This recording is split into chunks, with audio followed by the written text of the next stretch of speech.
மத்தேயு 18ஆம் அதிகாரம். அவ்வேளையிலே சீசர்கள் இயேசுவிடத்தில் வந்து, பரலோக ராஜ்யத்தில் எவர் பெரியவனாயிருப்பான் என்று கேட்டார்கள். இயேசு ஒரு பிள்ளையை தம்மிடத்தில் அழைத்து அதை அவர்கள் நடுவே நிறுத்தி, நீங்கள் மறந்திரும்பி பிள்ளைகளைப் போல் ஆகாவிட்டால் பரலோக ராஜ்யத்தில் பிரவேசிக்க மாட்டீர்கள் என்று மெய்யாகவே உங்களுக்கு சொல்லுகிறேன்.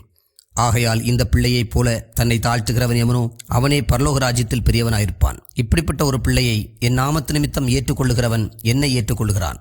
என்னிடத்தில் விசுவாசமாயிருக்கிற இந்த சிறியரில் ஒருவனுக்கு இடரல் உண்டாக்குகிறவன் எவனோ அவனுடைய கழுத்தில் எந்திரக்கல்லை கட்டி சமுத்திரத்தின் ஆழத்திலே அவனை அமிழ்த்துகிறது அவனுக்கு நலமாயிருக்கும். இடரல்கள் நிமித்தம் உலகத்துக்கு ஐயோ. இடரல்கள் வருவது அவசியம், ஆனாலும் எந்த மனுஷனால் இடரல் வருகிறதோ அவனுக்கு ஐயோ. உன் கையாவது உன் காலாவது உனக்கு இடரல் உண்டாக்கினால் அதை தரித்து எறிந்து போடு. நீ 2 கையுடையவனாய் அல்லது 2 காலுடையவனாய் நித்திய அக்கினியிலே தள்ளப்படுவதை பார்க்கிலும் சப்பானியாய் அல்லது ஊனனாய் நித்திய ஜீவனுக்குள் பிரவேசிப்பது உனக்கு நலமாயிருக்கும். உன் கண் உனக்கு இடரல் உண்டாக்கினால் அதை பிடுங்கி எறிந்து போடு. 2 கண்ணுடையவனாய் எரிநரகத்தில் தள்ளப்படுவதை பார்க்கிலும் ஒற்றை கண்ணனாய் ஜீவனுக்குள் பிரவேசிப்பது உனக்கு நலமாயிருக்கும்.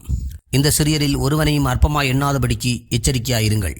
அவர்களுக்குரிய தேவதூதர்கள் பரலோகத்திலே என் பரமபிதாவின் சமூகத்தை எப்போதும் தரிசிக்கிறார்கள் என்று உங்களுக்கு சொல்லுகிறேன். மனுஷகுமாரன் கெட்டுப்போனதை ரட்சிக்க வந்தார். உங்களுக்கு எப்படி தோன்றுகிறது? ஒரு மனுஷனுக்கு 100 ஆடுகள் இருக்க அவைகளில் ஒன்று சிதறிப்போனால் அவன் மற்ற 99 ஆடுகளையும் மலைகளில் விட்டு போய் சிதறிப்போனதை தேடாமல் இருப்பானோ? அவன் அதை கண்டுபிடித்தால் சிதறிப்போகாத 99 ஆடுகளை குறித்து சந்தோஷப்படுவதை பார்க்கிலும் அதை குறித்து அதிகமாய் சந்தோஷப்படுவான் என்று மெய்யாகவே உங்களுக்கு சொல்லுகிறேன். இவ்விதமாக இந்த சிறியரில் ஒருவனாகிலும் கெட்டுப்போவது பரலோகத்தில் இருக்கிற உங்கள் பிதாவின் சித்தமல்ல. உன் சகோதரன் உனக்கு விரோதமாக குற்றம் செய்தால் அவனிடத்தில் போய் நீயும் அவனும் தனித்திருக்கையில் அவன் குற்றத்தை அவனுக்கு உணர்த்து.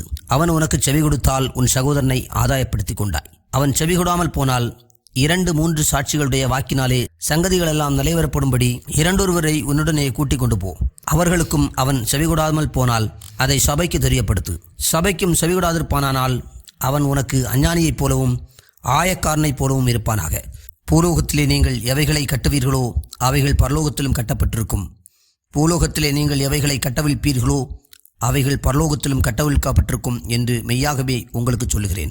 அல்லாமலும் உங்களில் 2 பேர் தாங்கள் வேண்டிக் கொள்ளப் போகிற எந்த காரியத்தை குறித்தாகிலும் பூமியிலே ஒருமனப்பட்டிருந்தால் பரலோகத்தில் இருக்கிற என் பிதாவினால் அது அவர்களுக்கு உண்டாகும் என்று உங்களுக்கு சொல்லுகிறேன். ஏனெனில் 2 பேராவது 3 பேராவது என் நாமத்தினாலே எங்கே கூடியிருக்கிறார்களோ அங்கே அவர்கள் நடுவிலே இருக்கிறேன் என்றார்.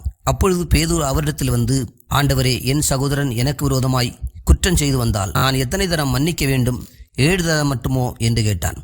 அதற்கு இயேசு, 7 தரம் மாத்திரமல்ல, 70 தரம் மட்டும் என்று உனக்கு சொல்கிறேன்.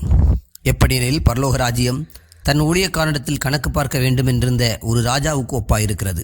அவன் கணக்கு பார்க்க தொடங்கின போது 10,000 தாலந்து கடன்பட்டவன் ஒருவனை அவனுக்கு முன்பாக கொண்டு வந்தார்கள். கடனை தீர்க்க அவனுக்கு நிர்வாகம் இல்லாதபடியால் அவனுடைய ஆண்டவன் அவனையும் அவன் பெண்ஜாதி பிள்ளைகளையும் அவனுக்கு உண்டான எல்லாவற்றையும் விற்று கடனை தீர்க்கும்படி கட்டளையிட்டான். அப்பொழுது அந்த ஊழியக்காரன் தாழ விழுந்து வணங்கி, ஆண்டவனே, என்னிடத்தில் பொறுமையாயிரும், எல்லாவற்றையும் உமக்கு கொடுத்து தீர்க்கிறேன் என்றான். அந்த ஊழியக்காரனுடைய ஆண்டவன் மனதிறங்கி அவனை விடுதலை பண்ணி கடனையும் அவனுக்கு மன்னித்து விட்டான். அப்படி இருக்க அந்த ஊழியக்காரன் புறப்பட்டு போகையில் தன்னிடத்தில் 100 வெள்ளிப்பணம் கடன் பட்டிருந்தவனாகிய தன் உடன் வேலைக்காரரில் ஒருவனை கண்டு அவனை பிடித்து தொண்டையை நெரித்து, நீ பட்ட கடனை எனக்கு கொடுத்து தீர்க்க வேண்டும் என்றான். அப்பொழுது அவனுடைய உடன் வேலைக்காரன் அவன் காலிலே விழுந்து, என்னிடத்தில் பொறுமையாயிரும், எல்லாவற்றையும் உமக்கு கொடுத்து தீர்க்கிறேன் என்று அவனை வேண்டிக் கொண்டான். அவனோ சம்மதியாமல் போய் அவன் பட்ட கடனை கொடுத்து தீர்க்குமளவும் அவனை காவலில் போடுவித்தான். நடந்ததை அவனுடைய உடன் வேலைக்காரர் கண்டு மிகவும் துக்கப்பட்டு ஆண்டவனிடத்தில் வந்து நடந்ததை எல்லாம் அறிவித்தார்கள். அப்பொழுது அவனுடைய ஆண்டவன் அவனை அழைப்பித்து, பொல்லாத ஊழியக்காரனே, நீ என்னை வேண்டிக் கொண்டபடியினால் அந்த கடன் முழுவதையும் உனக்கு மன்னித்து விட்டேன். நான் உனக்கு இறங்கினது போல நீயும் உன் உடன் வேலைக்காரனுக்கு இறங்க வேண்டாமோ என்று சொல்லி அவனுடைய ஆண்டவன் கோபமடைந்து அவன் பட்ட கடனை எல்லாம் தனக்கு கொடுத்து தீர்க்கும் அளவும் உபாதிக்கிறவரிடத்தில் அவனை ஒப்புக் கொடுத்தான். நீங்களும் அவனவன் தன் சகோதரன் செய்த தப்பிதங்களை மனப்பூர்வமாய் மன்னியாமற் போனால் என் பரமபிதாவும் உங்களுக்கு இப்படியே செய்வார் என்றார்.